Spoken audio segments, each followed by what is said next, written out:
Whatever your occupation, just remember every time you see the words Coca-Cola that its vast empire of wealth and influence grew out of a single idea. And that idea, the mysterious ingredient the drug clerk Asa Candler mixed with a secret formula, was imagination. Stop and think of that for a moment.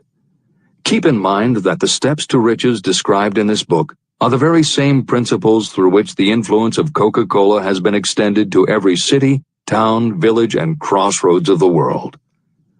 Now here's the most important thing to remember.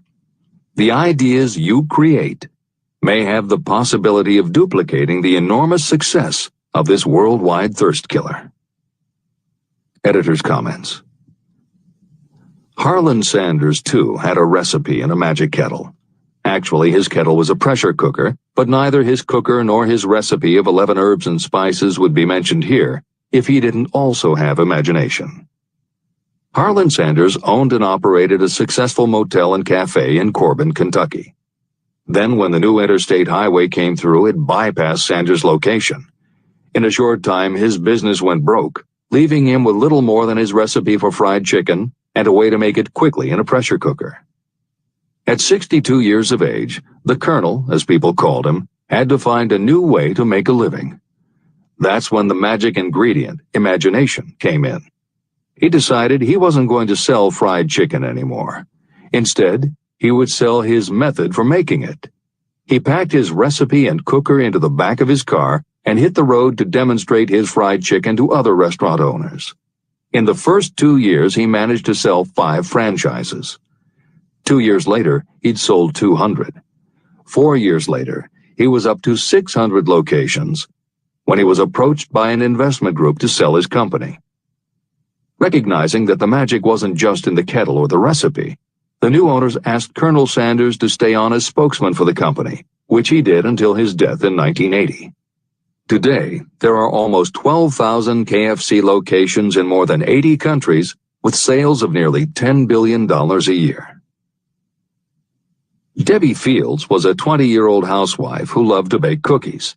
She had no formal education and no business experience, but she had a recipe and an imaginative idea that people would like to buy fresh, hot, soft cookies from a walk-up store. The business people and bankers she approached told her she was crazy, but she and her husband continued to pitch her idea to banker after banker until they finally wore one down enough to give Debbie Fields a loan to open a store in Palo Alto, California. By noon on her first day, she still hadn't sold a cookie, so she went out into the street and gave away samples. That did it. Her walk-in try-a-sample cookie store took off. Today, Mrs. Fields' stores are all across America. Harvard Business School uses her methods as a case study in efficiency, and Debbie Fields has become a best-selling author, an in-demand motivational speaker, and a television personality. Wally Famous Amos was a Los Angeles talent agent who copied a cookie recipe off the back of a bag of Nestle's chocolate chips. He made a few changes to personalize the recipe and started to give out his version of homemade cookies as a sort of calling card. His clients and business associates liked them so much that Wally finally decided to quit show business and open a store. He did it with a Hollywood agent's flair. He opened on Sunset Boulevard with 2,000 invitations, a red carpet, and celebrities. With the same flair, he put his picture on the bag, filled the bags with cookies, and started selling them to exclusive department stores and specialty shops. 10 years later, Famous Amos cookies were a $10 million business. Ray Kroc was over 50 and selling milkshake mixers when he heard about a hamburger stand in California, owned by Dick and Mac McDonald, that was doing great business. He packed his car and headed to San Bernardino to check it out. What he saw was a sit-down restaurant that had a limited menu featuring a good hamburger recipe, and they were serving them faster than any place he'd ever seen. Figuring that if there were more places like this, he could sell them a lot of milkshake mixers, Kroc pitched the McDonald brothers on the idea of opening some more McDonald's. They were interested, but they didn't know who they could get to open the new restaurants. This time, it was a recipe and a magic griddle, but it still needed the extra ingredient, imagination. On the spot, Ray Kroc offered to go into business with them and open the restaurants himself. According to the signs on the golden arches, Ray Kroc's imagination paid off in billions of hamburgers sold. In 1982, Howard Schultz went to work as the director of marketing for a small coffee importer wholesaler called Starbucks, which had only one location in Seattle's Pike Place Market. While he was on a trip to Italy, Schultz got the idea that the coffee bar culture he saw in Milan could be transposed to the downtown Seattle scene. He convinced the company to try it. His coffeehouse idea was such a success that Schultz went out and raised the money to buy the company. 5 years after he joined Starbucks, he was CEO of a company that had 17 locations. 15 years later, Schultz's coffeehouse culture was on every corner of America, and there were more than 7,000 Starbucks worldwide. As a final example of imagination, we offer Paul Newman's salad dressing. Now, it would seem that it doesn't take much imagination for a big celebrity to put his name on a product, and that's what Newman thought too. But when he and his partner, A.E. Hotchner, pitched their salad dressing idea to companies that specialize in marketing foods, nobody was interested unless they would personally put up about $1 million for the first year's operations. According to Newman and Hotchner's book, Shameless Exploitation, they found out that almost all celebrity products in the food business have been disastrous failures, and now nobody would touch them. So when it came to marketing salad dressing, even Paul Newman's big name wasn't the magic they needed. And unless they were willing to put up a ridiculous amount, money wasn't the magic either.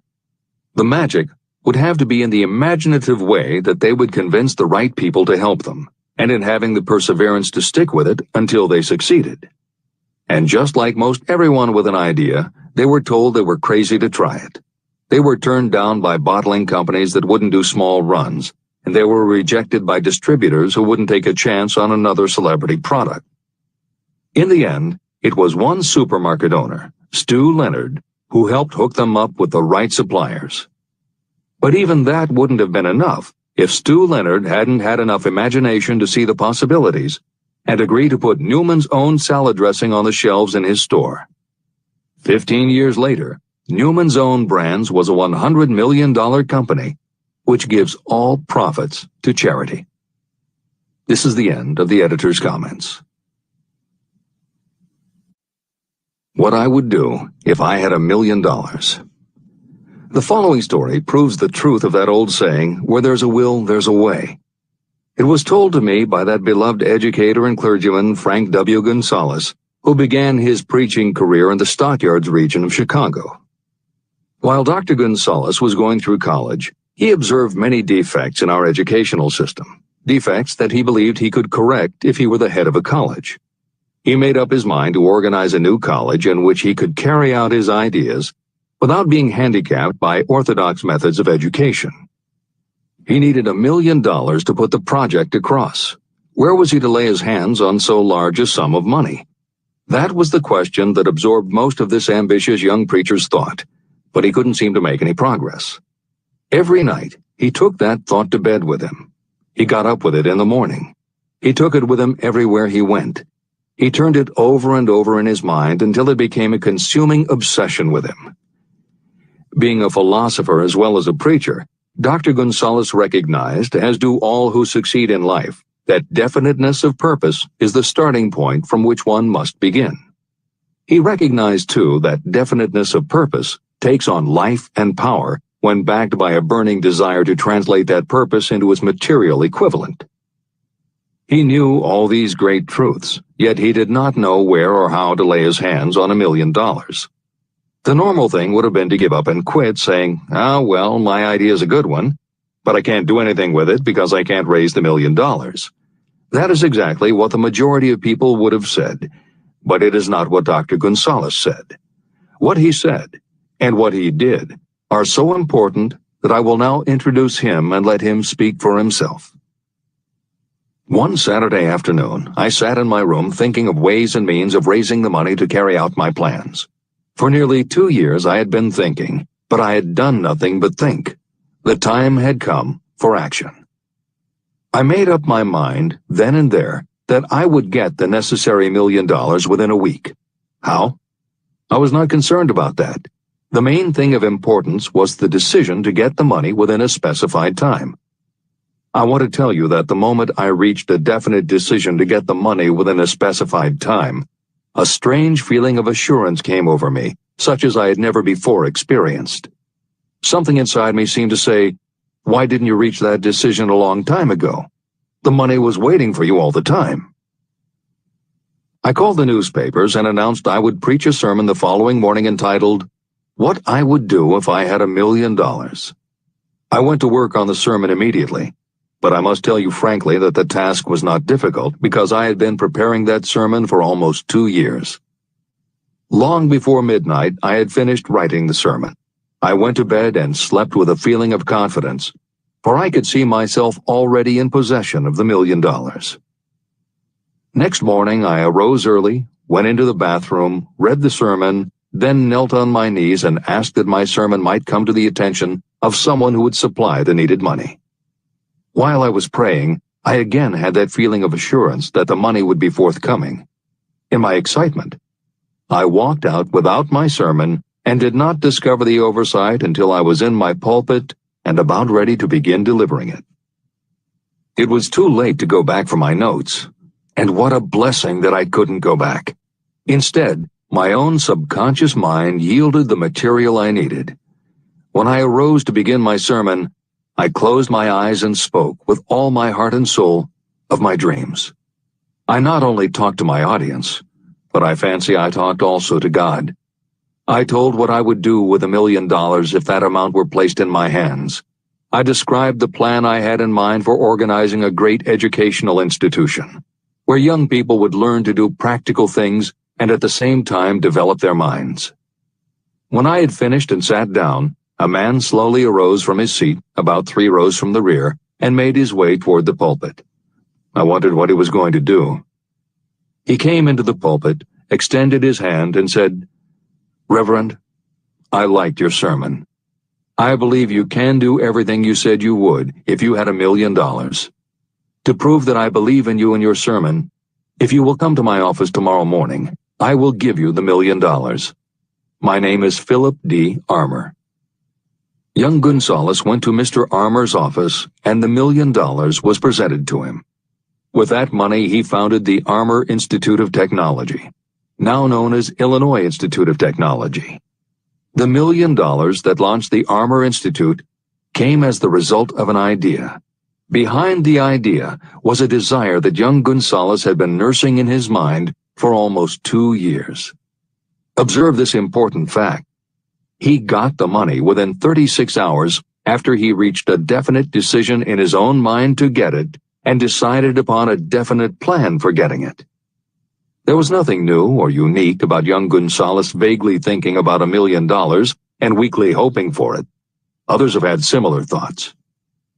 But there was something very unique and different about the decision he reached on that memorable Saturday, when he put vagueness into the background and definitely said, "I will get that money within a week." The principle through which Dr. Gonzalez got his $1 million is still alive. It is available to you.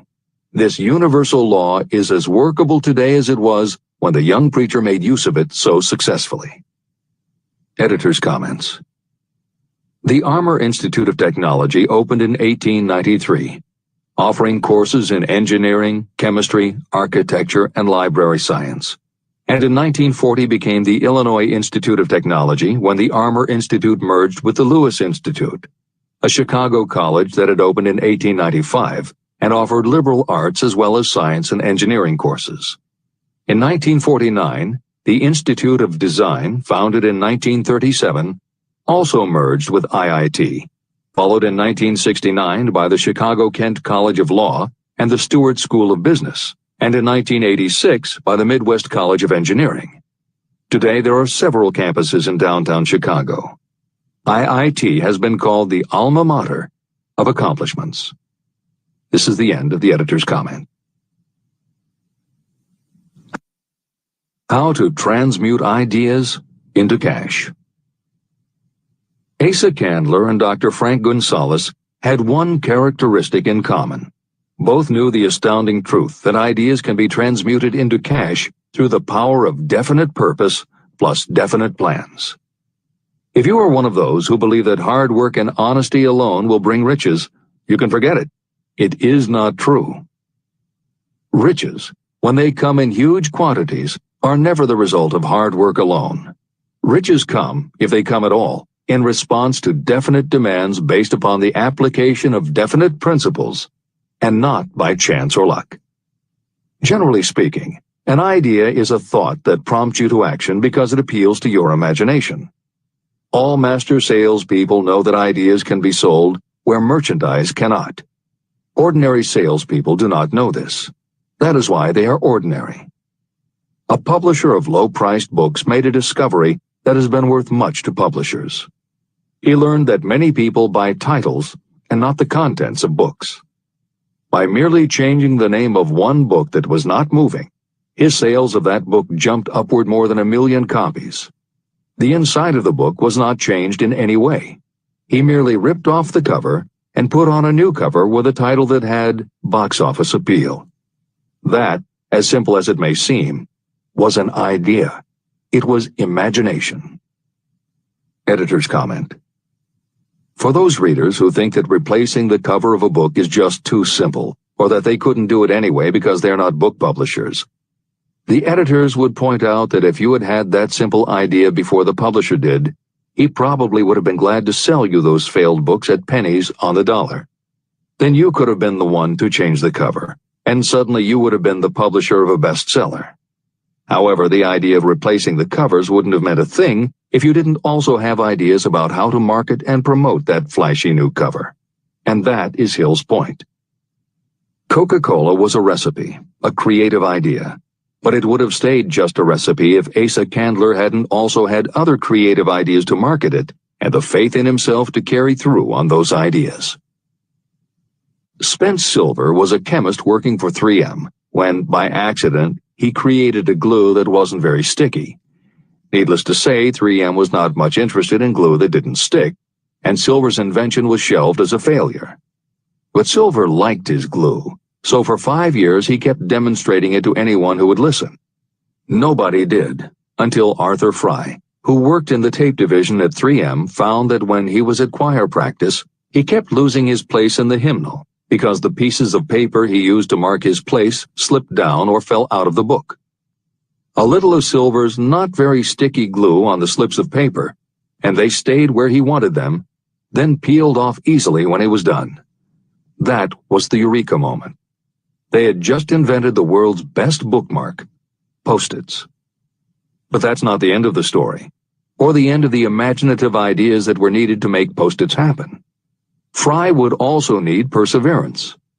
First, he had to convince the engineers to solve production problems, and to do it, he knocked a hole in his basement wall so he could install a prototype of the production equipment. He stuck with it, and finally, 2 years later, 3M gave the project to their marketing department.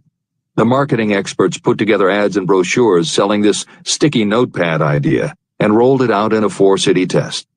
The results were a disaster. Nobody got it, so nobody bought it. Who would pay money for scratch paper? The Post-it project was about to be scrapped when Jeffrey Nicholson and Joseph Ramey added their imaginations. Like Silver and Fry, Nicholson and Ramey had faith in the idea because they saw how people in their office fell in love with these little sticky pieces of paper once they started working with them.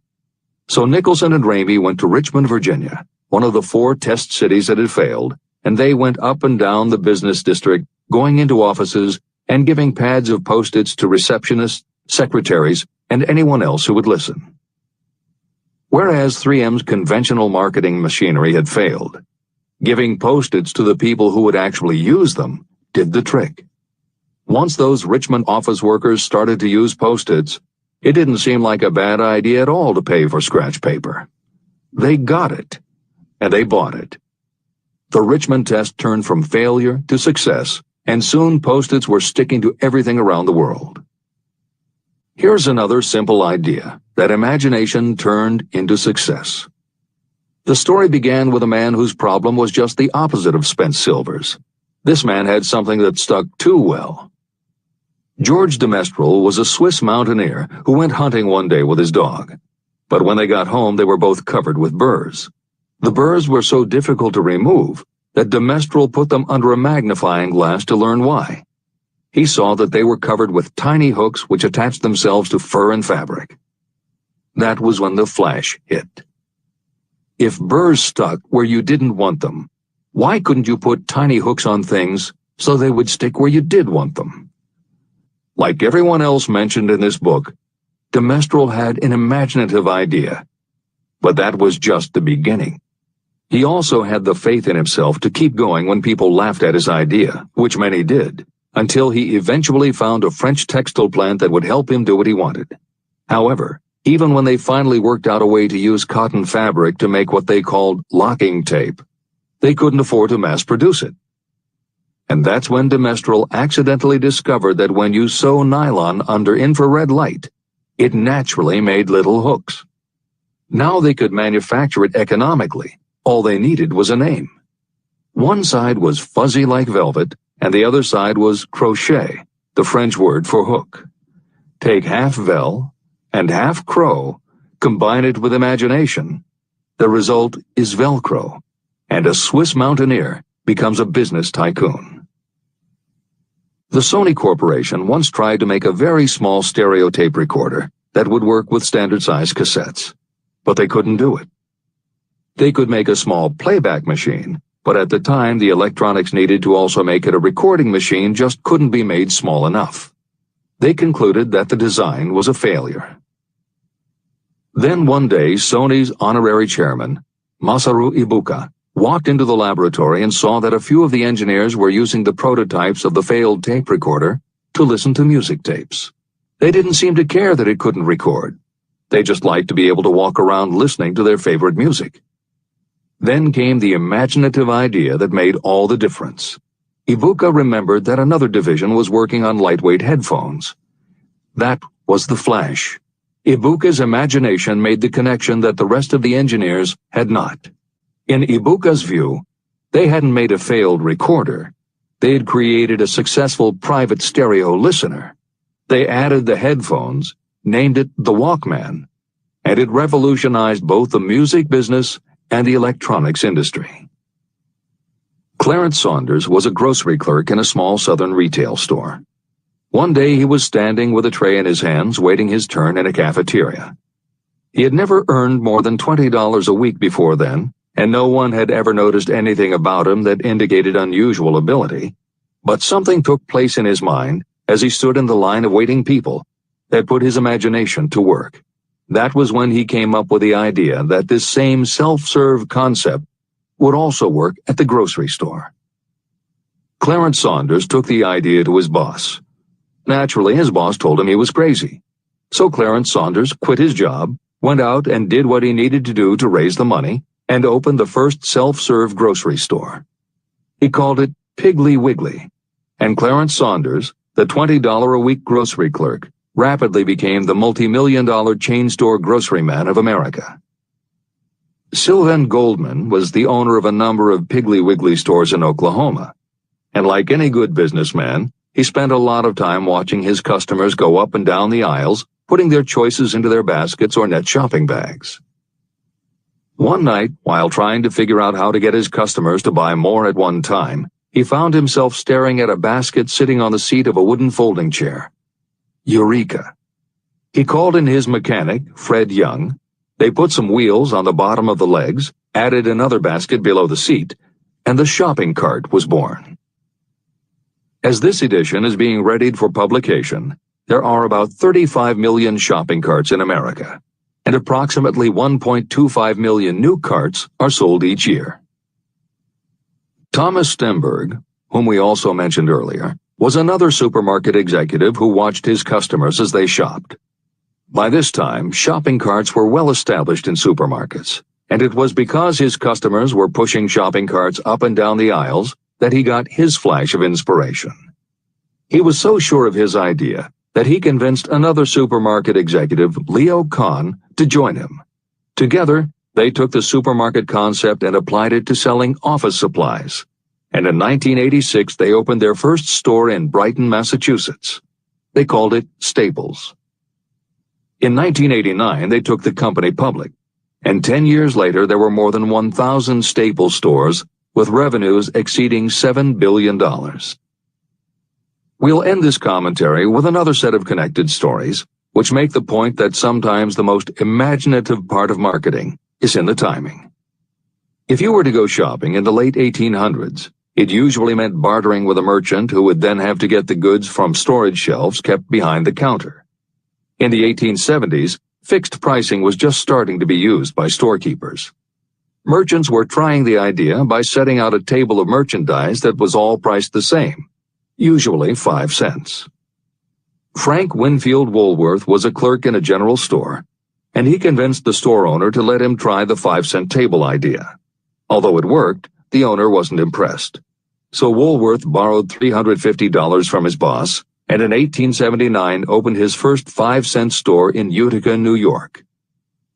It was an entire store full of goods where everything cost a nickel. A year later, he had 4 stores, and the 4th one, in Lancaster, Pennsylvania, was the first that he named F.W. Woolworth's 5 and 10 cent store. 20 years later, he had 238 stores.